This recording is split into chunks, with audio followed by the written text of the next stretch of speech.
Dober večer, cenjene gledalke, spoštovani gledalci.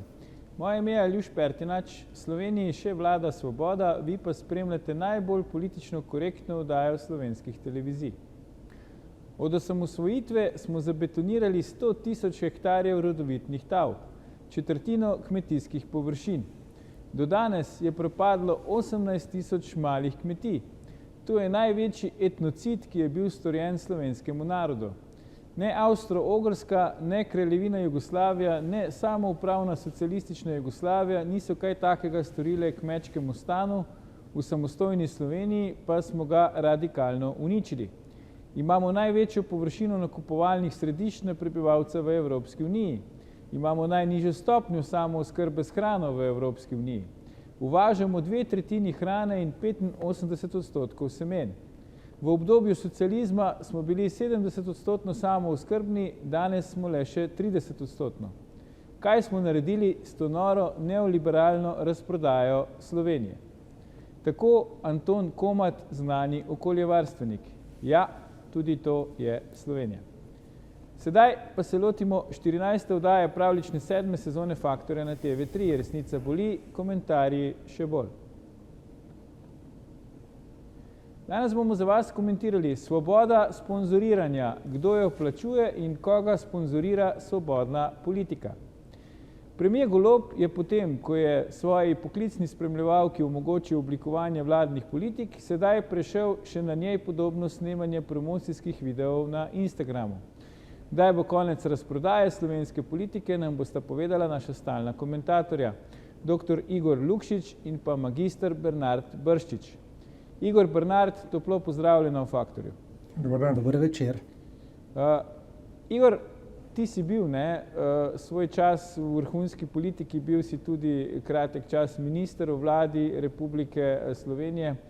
Ko zdaj gledaš to, kar se dogaja, a se ti zdi, da je to pač odraz teh časov, v katerih živimo, ali vendarle gre za nek proces, ki pač je, bi rekel, namensko šel v to smer, da imamo danes politiko, ki na Instagramu tekmuje z nekimi kvazi vplivnicami za všečke?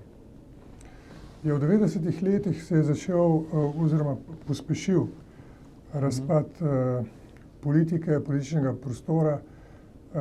Takrat so nam razlagali, da se mora tudi javna uprava podjetniško obnašati, kar je bil svetovni trend. In potem v začetku tega tisočletja se je to začelo intenzivirati.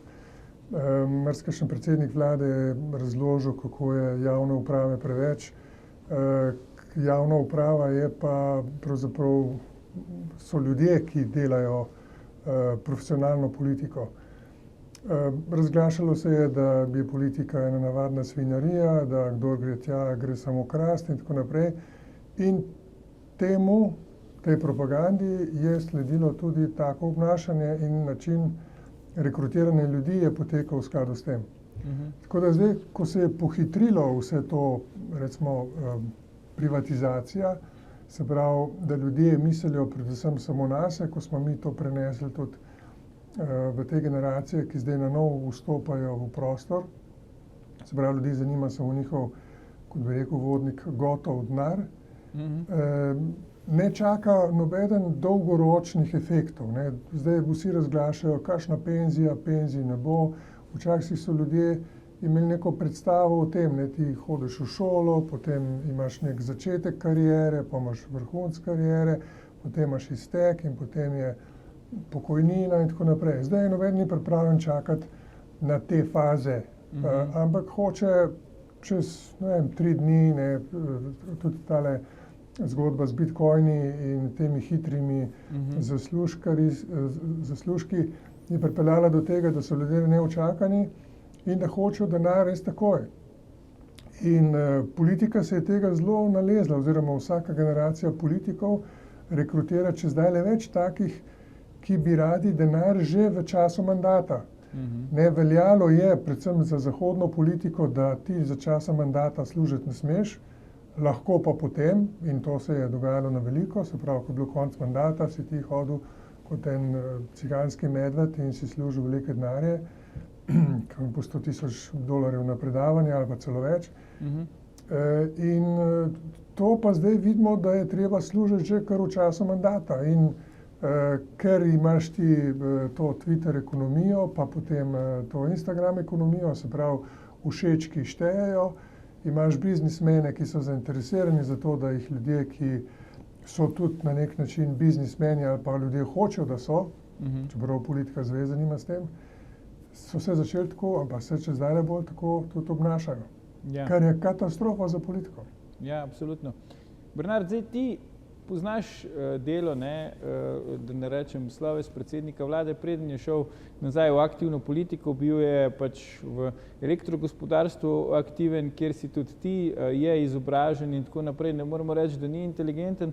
Zakaj po tvoje se pusti izvleči na take cenene fore, pa se je vsakmu jasno, da če ne prej, pa potem, sicer je že prepozno, ampak vendarle, ko pogleda to, kar je zdaj naredil, ta oglas za Ano Roš, pa mu je jasno, da to pač ni nekaj, kar bi nek kredibilen človek na taki funkciji, kot je on počel. Jaz mislim, da je to simptom idiotizacije slovenske politike, ki smo mu priča v zadnjih 3 desetletjih, pot proti dnu, ko vsak nov predsednik vlade postavi nižjo letvico v moralnem smislu, v smislu političnega komuniciranja.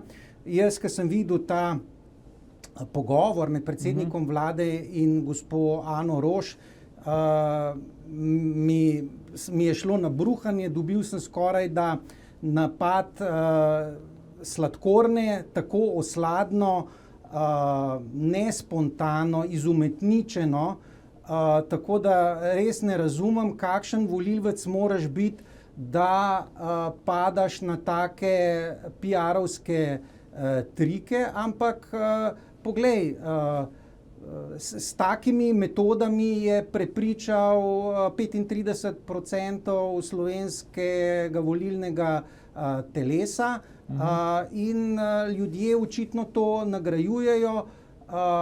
Všeč jim je tak način komunikacije.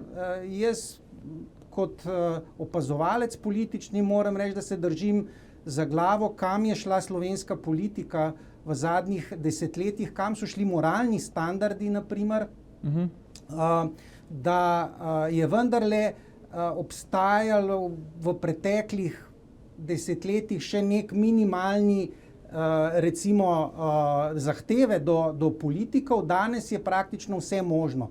Če pogledaš recimo 3 prvovrstne politike, od predsednika vlade, predsednice države, ljubljanskega župana, nenazadnje, se vprašaš, kaj je ne narobe z njimi, ampak kaj je narobe s slovenskimi volivci, da izvolijo takšne karikature politične.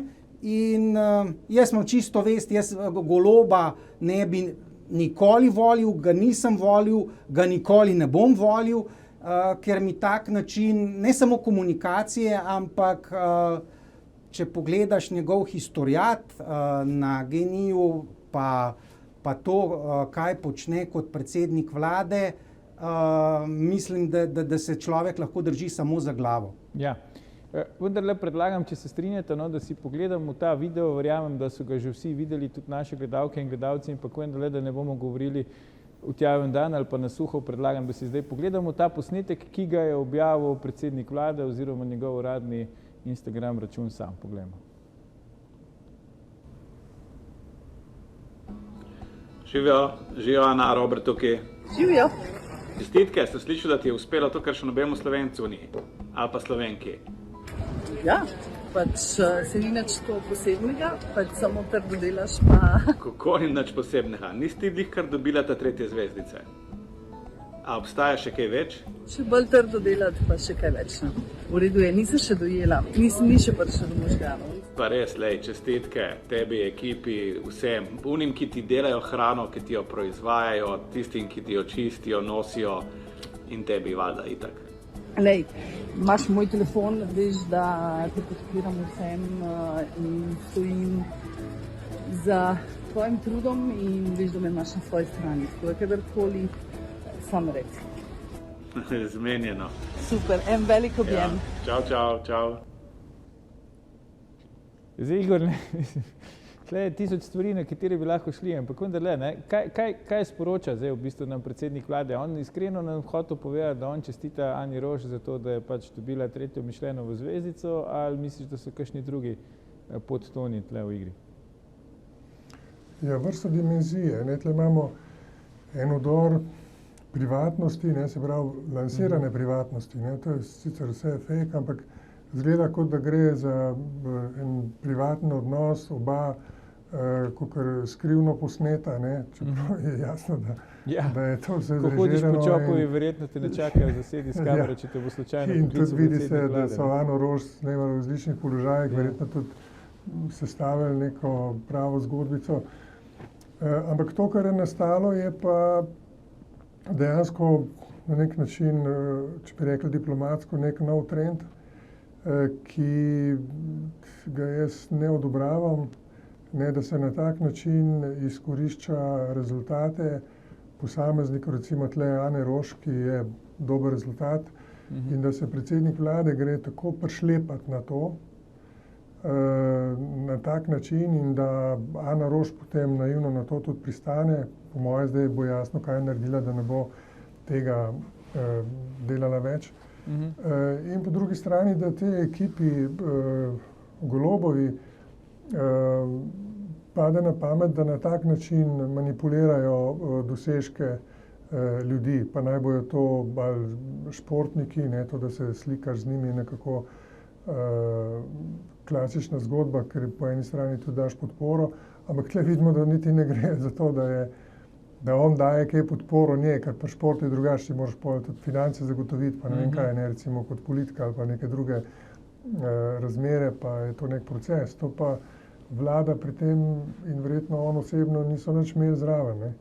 In na tak način neposredno izkoriščati ta rezultat tudi za lastno promocijo je to nek način, jaz bi rekel, ogabno. Ogabno in narejeno je ogabno.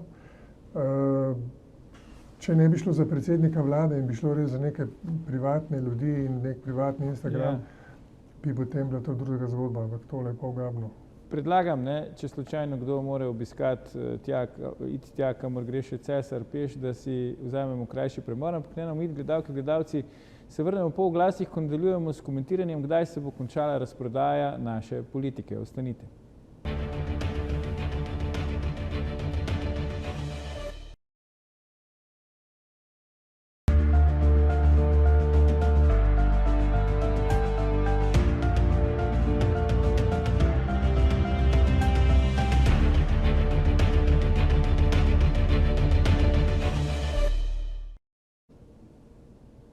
Ponovno pozdravljeni, z nami sta še vedno naša stalna komentatorja Igor Lukšič in Bernard Brščič, pogovarjamo pa se o tem, kdaj se bo končala razprodaja slovenske politike.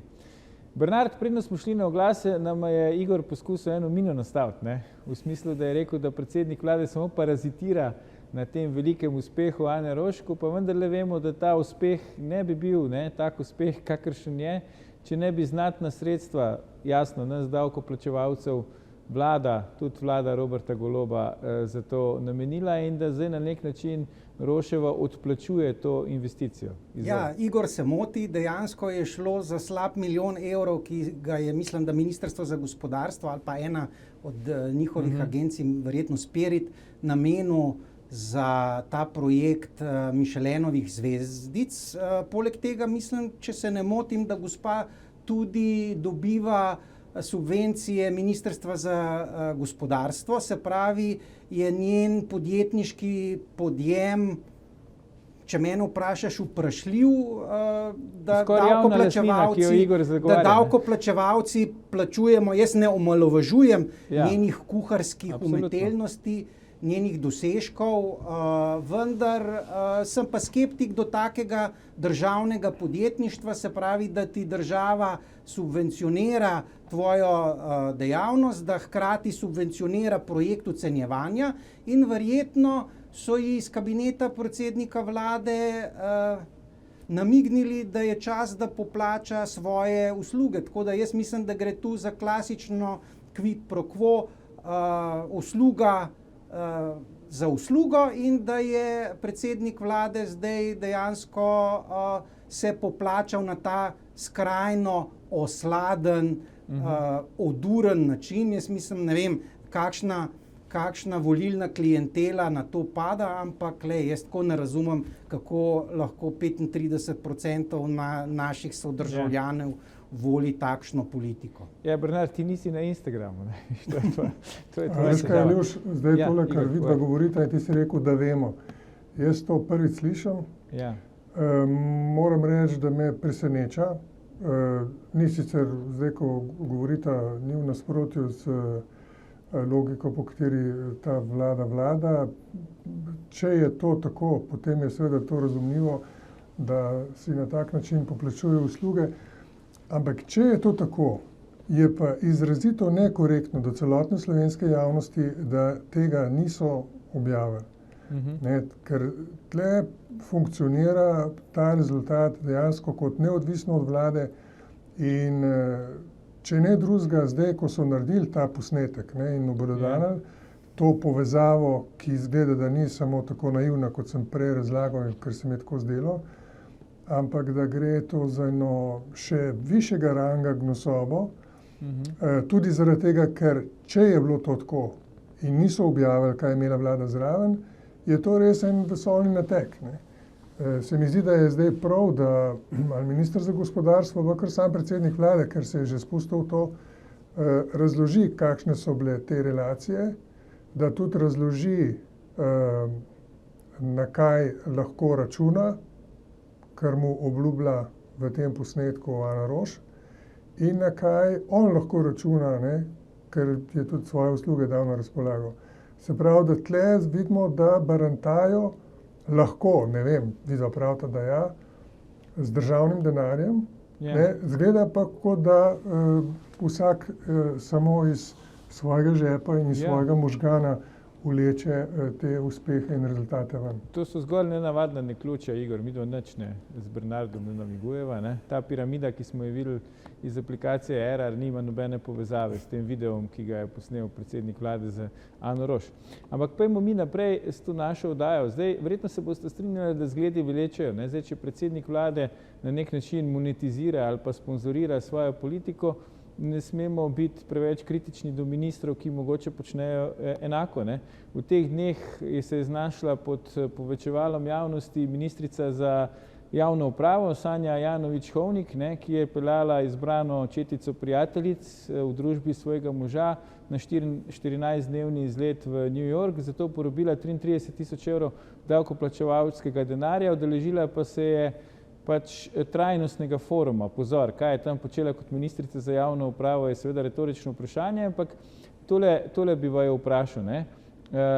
Če slučajno ne veste, Ajanović-Hovnikova in njen soprog naj bi bila tudi med večjimi posamičnimi donatorji Gibanja Svoboda, za volitve sta namenila skupaj 15.000 evrov.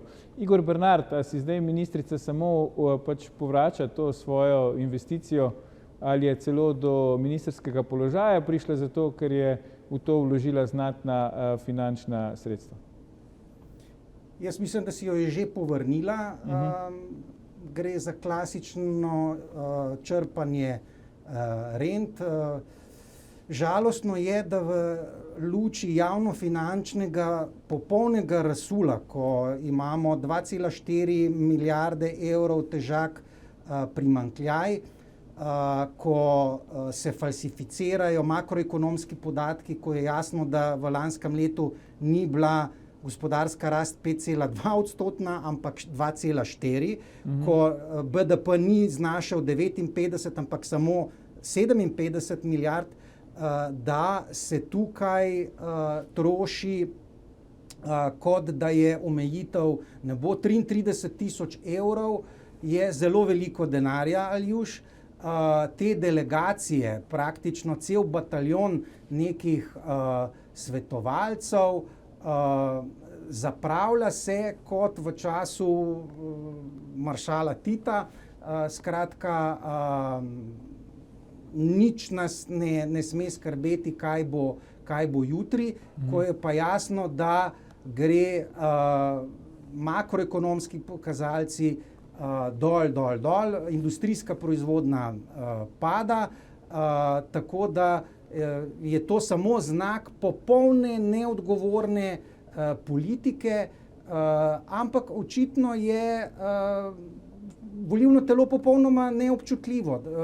Mediji praktično so njo sicer, sem to zasledil, ampak recimo še hujšo zapravljanje strani predsednika vlade, ki je v mesecu dni menda zapravil kabinet predsednika vlade za njegove letalske polete 85.000 evrov, pa razen Bojana Požarja, pa to, kar kroži po socialnih omrežjih, nič. Kabinet predsednika vlade se je zavil v vrh, v molk. Skratka, dogaja se javnofinančni, tako rekoč, rop. Mediji ne naredijo popolnoma nič. Skratka,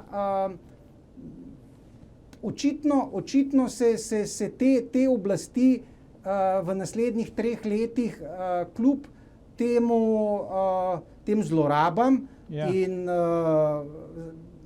nerazumnemu zapravljanju ne bomo znebili. Ja, vse do teh potovanj nenehnih z reaktivnimi letali predsednika vlade in njegove poklicne spremljalke še pridemo, ampak tole sem te hotel vprašati, Igor, da zdaj razčistimo najprej aktualno temo. Ti si bil minister svoj čas, ali si kje bil na službeni poti 14 dni v tujini? In drugo vprašanje, kako bo zdaj ministrica za javno upravo se pogajala s sindikati o povišanju oziroma nepovišanju plač v luči poplav po tej novici, ki je zaokrožila v javnosti?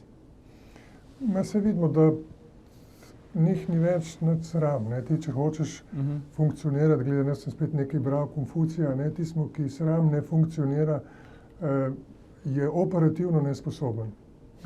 Operativno nesposoben, to je neverjetna izjava, ki gotovo drži, saj kot vidim tudi iz lastne izkušnje. In enostavno potem ima neke druge prioritete. Vidimo, ti ljudje so prišli na oblast zaradi tega, da se bojo dobro imeli in jim dol maha. Ona bi se morala ukvarjati z reformo javne uprave in plačnih nesorazmerij. Zdaj so že leto pa pol na oblasti, od tega ni nič, razen časovnic. Predsednik vlade je to umaknil, potem je dal spet nazaj, odvisno s kom se pogovarja, ampak ne dela tega, kar je njena primarna naloga. In ta potovanja, mi smo imeli enega predsednika vlade, ki je omejil število delegacije, koliko ljudi kam gre.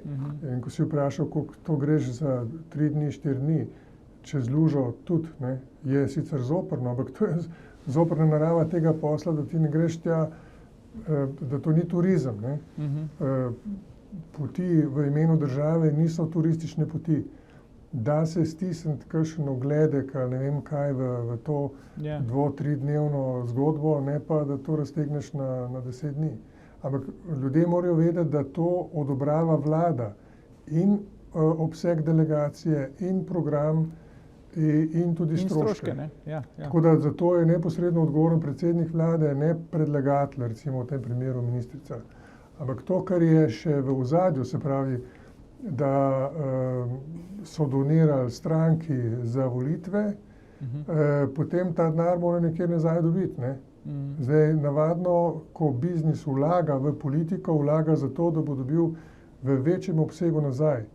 In potem spet en del vrača nazaj. In zgleda, da so te biznis zanke narejene neposredno tudi do teh svobodnih ministrov, ki na tak način odplačujejo potem svojo funkcijo in so na tak način tudi privezani na predsednika vlade in na to vlado.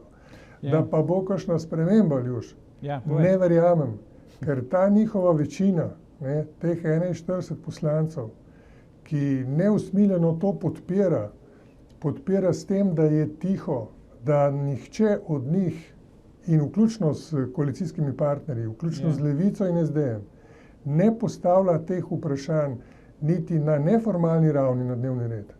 To je pa ena velika katastrofa.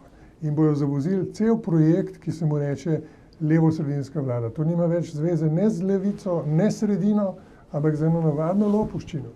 Ja.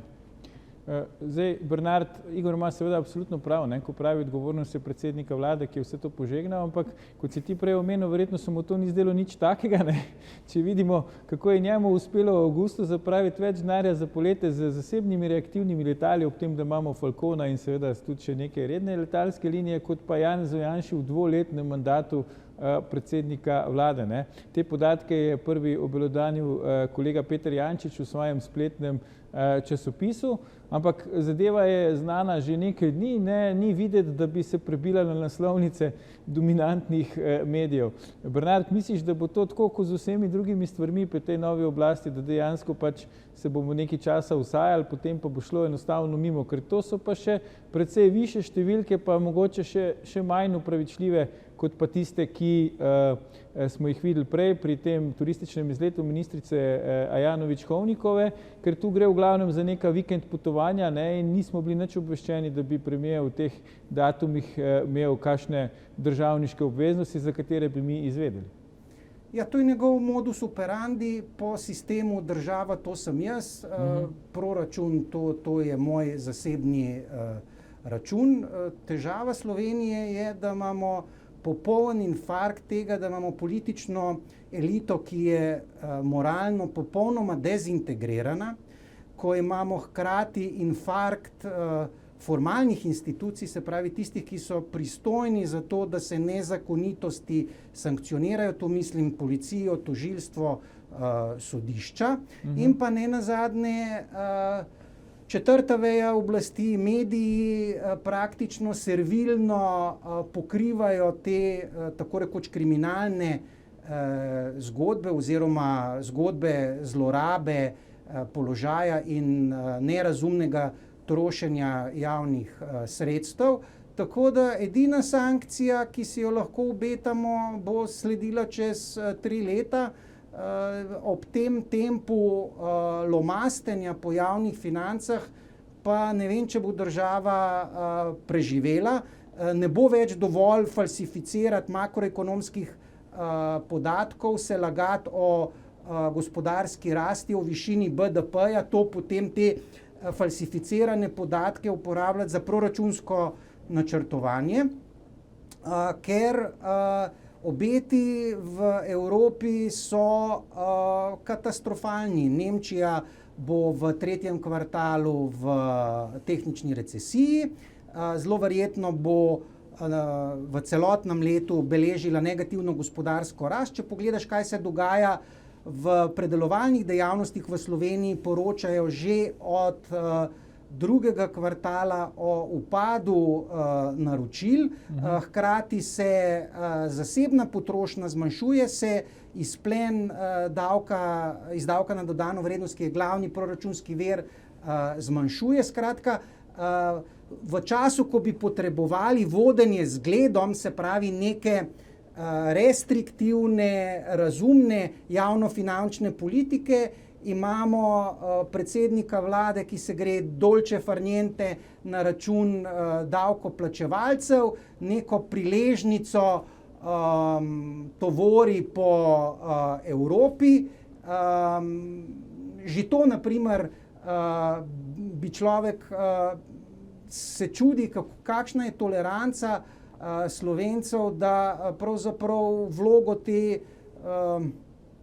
da ne bom tožen, priležnice,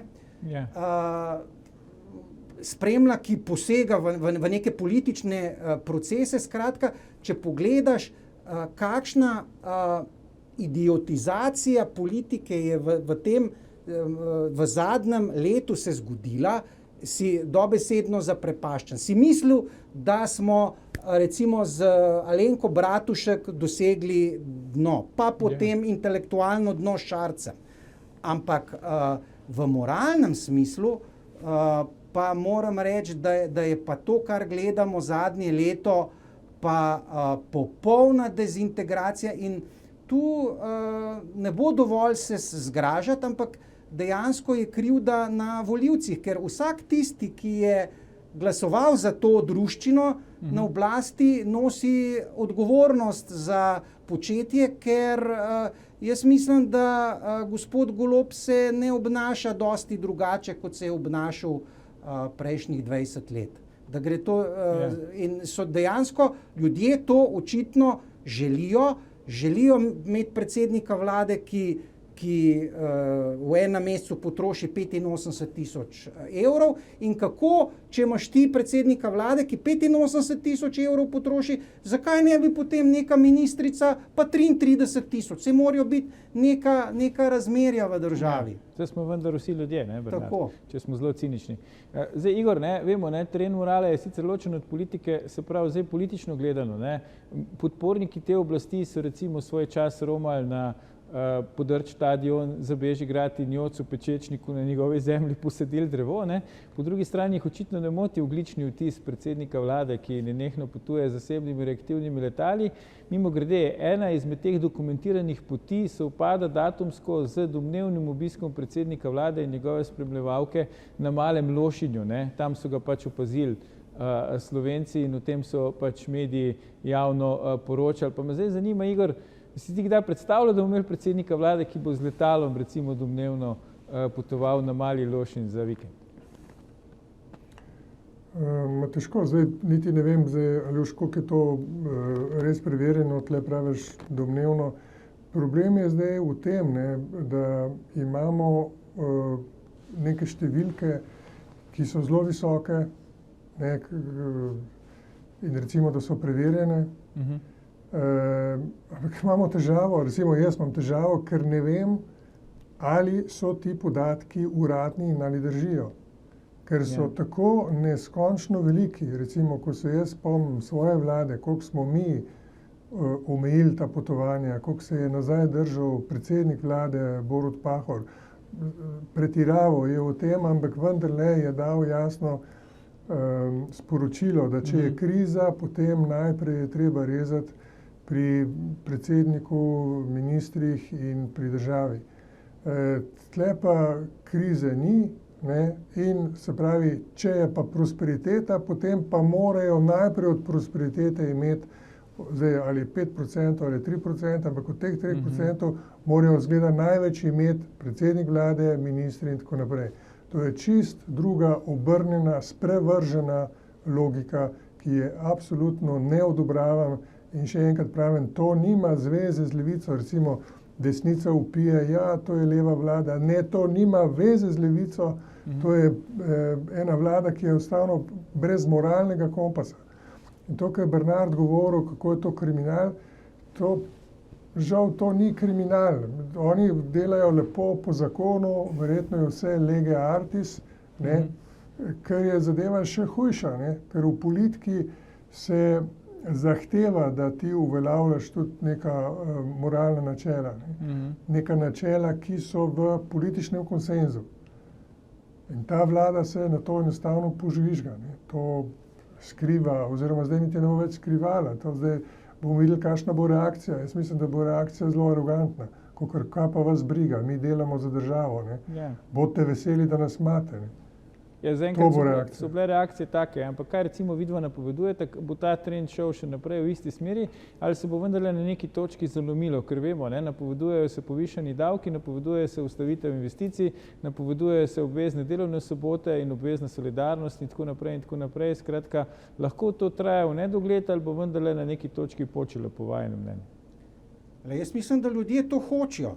Hočejo imeti 10% inflacijo, hočejo imeti podražitve vrtcev, hočejo imeti dražjo elektriko, od nekod mora denar priti in prišel bo od višjih davkov. Kaj je ta vlada prvo naredila? Davek od najemnin recimo dvignila. Skratka, pri njih je vedno odgovor višji davki, obremeniti ljudi, obremeniti podjetniški sloj, ker podjetniki so tatovi, medtem ko ustvarja pa seveda javni sektor, zlasti državna uprava, ministri, to so ustvarjalci. In jaz moram reči, da sem kakršenkoli up v slovenskega človeka izgubil, ker vendarle ima takšno oblast, kakršno si izvoli. V demokraciji Golob ni prišel na oblast na nasilen način.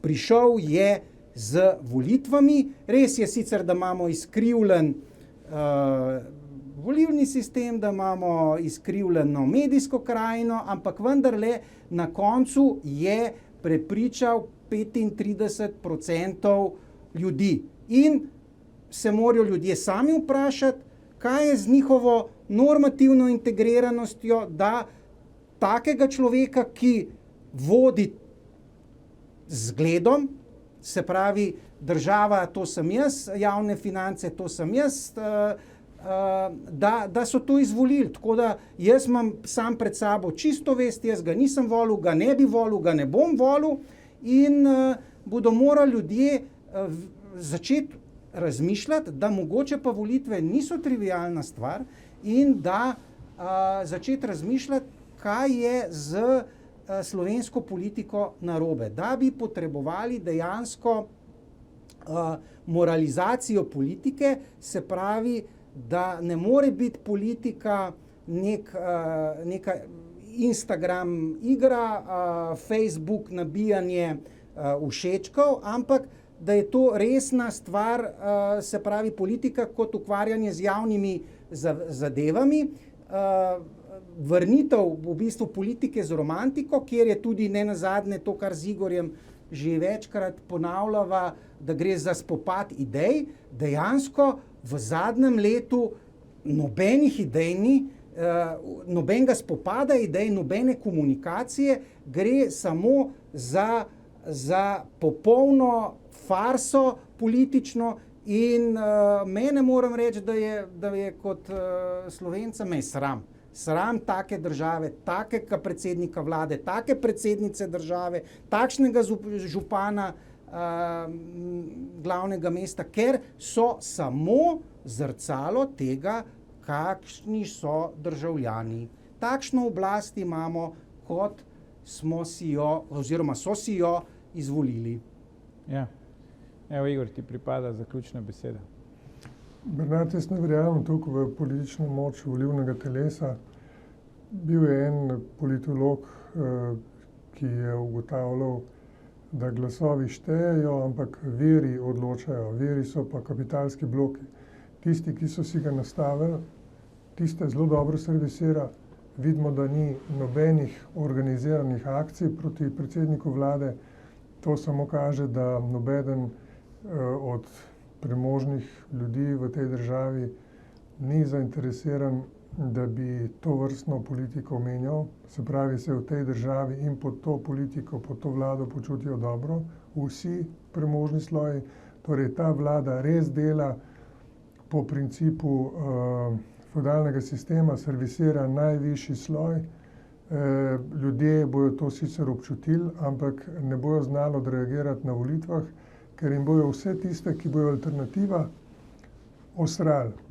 In to dela kapital uspešno, to vidimo, to je model, ki je v Ameriki super zafunkcioniral, zdaj vidimo, da se isto dogaja, tudi recimo Nemčija je bila dolgo časa odporna na to, se v Nemčiji to isto dogaja, se pravi, ni več ene države, kjer bi da politika zagotavljala svojo politično legitimnost, ki vključuje tudi moralno držo, ki vključuje potem odgovornost do javnih financ, ki vključuje odgovornost do javne besede in izbiranje ljudi, ki so najbolj sposobni, ne pa tisti, ki so plačali za to, da bojo prišli v politiko in potem iz države cuzajo denar, da si plačujejo dolgoročni obstoj.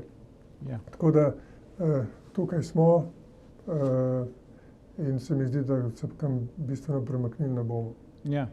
Ponavadi poskušamo končati na pozitivno noto, ampak včasih vendarle nikakor ne gre. Za danes dr. Igor Lukšič, magister Bernard Bršič, najlepša hvala za vajine komentarje. Gledalke, gledalci, to je bil o tem, kdaj bo konec razprodaje slovenske politike, že 922. faktor na TV3. Jutri bomo za vas komentirali, ali je javna RTV Slovenija sedaj dokončno podrejena. Ne zamudite, predvsem pa ne pozabite. Ni vseeno, kdo kaj reče.